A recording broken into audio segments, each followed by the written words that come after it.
বিনা রোদে দেশি আমড়ার টক ঝাল আচার রেসিপি শেয়ার করব। তাহলে কচি আমড়া তো আমার লাগবেই, এই জন্য যে আমড়াগুলো বটি দিয়ে 4 ভাগ করা যাবে।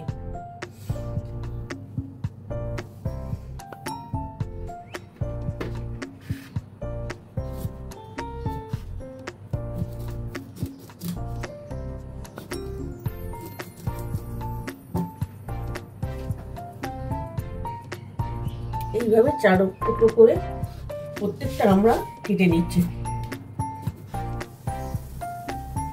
আমড়াগুলো আমার সব কাটা হয়ে গেছে।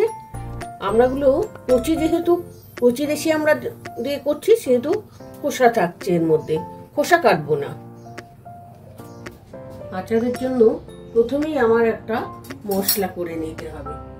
আমি আমার আচারের পরিমাণ অনুযায়ী 2 চামচ 5 ফোড়ন দিয়ে দিলাম, 2 চামচ কালো সর্ষে দিয়ে দিচ্ছি,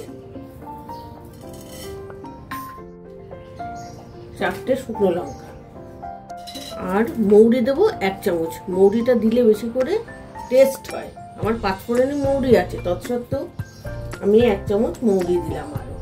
এবার এটাকে ড্রাই রোস্ট করে নিতে হবে। মশলাটা আমার ফ্রাই করা হয়ে গেছে, ড্রাই একদম ভাজা হয়ে গেছে। এবার আমি এর ভিতরে গ্যাসটা অফ করে 1 চামচ কালো জিরে দেবো। এটা ভাজবো না, এটা সেন্ট হয় ভালো। এবার এটাকে ঠান্ডা করে মিহি করে বাটবো না, খিস থাকবে আচারে। খিচ অবস্থায় দিলে সেন্ট হয় ভালো। তেলটা আমার গরম হয়ে গেছে, সর্ষের তেল দিয়ে দিয়েছি পরিমাণ মতন। এতে একটু কাশ্মীরি লঙ্কার গুঁড়ো দেবো, এতে আচারের কালারটা খুব সুন্দর আসে। তারপর একটু হলুদ দিলাম। আর এবার যেহেতু বিনা রোদে বলেছি, আমি আমড়াগুলোকে এই তেলে একটু নেড়ে নেব।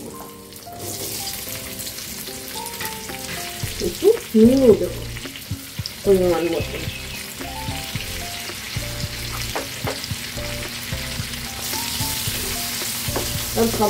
সবার তো আর রোদ থাকে না, এখন সবার ফ্ল্যাট বাড়ি, অল্প কোথাও একটু রোদ পাওয়া গেলে তাতে আচার হয় না ভালো। আচার করতে গেলে প্রচন্ড রোদের দরকার হয়, তাই অতি সহজে ফ্রাই প্যানের ভিতরেই আমরা আচারটা করে নিচ্ছি।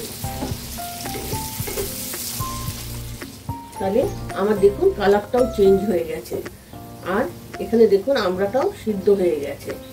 না আমার কোনো নুন হলুদ দিয়ে রোদে দেওয়া ঝামেলা থাকলো, জল শুকানোর কোনো কিছুই থাকলো না। তাহলে এর মধ্যে আমি এবার এই যে মশলাটা করে রেখেছিলাম ড্রাই রোস্ট করে, মশলাটা পুরো আধা ভাঙা হবে, এরকম দানা দানা থাকবে, এটা দিয়ে দিলাম। আর এর মধ্যে আরেকটু লঙ্কার গুঁড়ো দেবো টেস্টের জন্য 1 চামচ। আর এটাকে ব্যালেন্স করার জন্য আচারটাকে 4 চামচ চিনি দেবো, গুড় দেবো না, গুড় দিলেই জল কাটবে।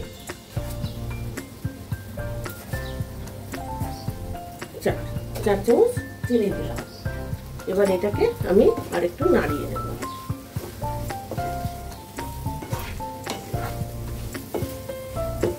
তাহলে আমার আচার হয়ে গেল কত সহজে, দেখুন বিনা রোদে।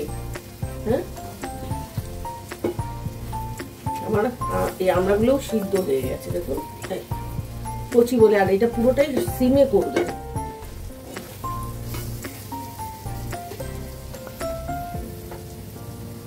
তাহলে আমার আচার কমপ্লিট। আমি তো বলেছিলাম দেশি আমড়ার আচারটা টক ঝাল রেডি, কিন্তু রেডি হয়েছিল না, একটুখানি কাজ বাকি ছিল, সেটা আমি করে নিয়েছি। এই যে তেলটা দেখছেন, এটা আমি উষ্ণ গরম করে ঠান্ডা করে নিয়ে এসেছি। এবার আমার পাত্রতে ভরার পালা, কিন্তু পাত্রটা একদম শুকনো থাকতে হবে, পরিষ্কার এবং শুকনো। তাহলে আমি এখন করি, আমি 2-4 চামচ দেওয়ার পরে একটু তেল দেব, বারে বারে তেল দেব, একবারে পুরো তেল দেব না। আবার 2 চামচ দিলাম। আর এটা শুধু রোদ না থাকলে সুবিধা, সেটার থেকেও আরও একটা সুবিধা আছে, অতি সহজ পদ্ধতিতেও এটা হয়ে যায়, বুঝলেন তো। এখন তো বাচ্চা কাচ্চারা কম সময় পায়, চটজলদি আচার খাওয়ার লোক তো সবারই থাকে আমাদের। তা এইভাবে আমি পাত্রটা ভরে নেব। তা আমরা আচার বানাতে এরকম চটজলদি বানিয়ে ফেলতে পারি। এইভাবে পাত্রটা আস্তে আস্তে তেল দেবো, আস্তে আস্তে ভরে নেব। তাহলে আমার আচারটা ভরা হয়ে গেছে।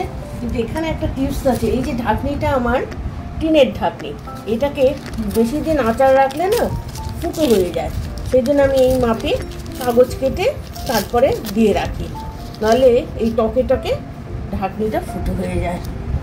আমার আচার কমপ্লিট।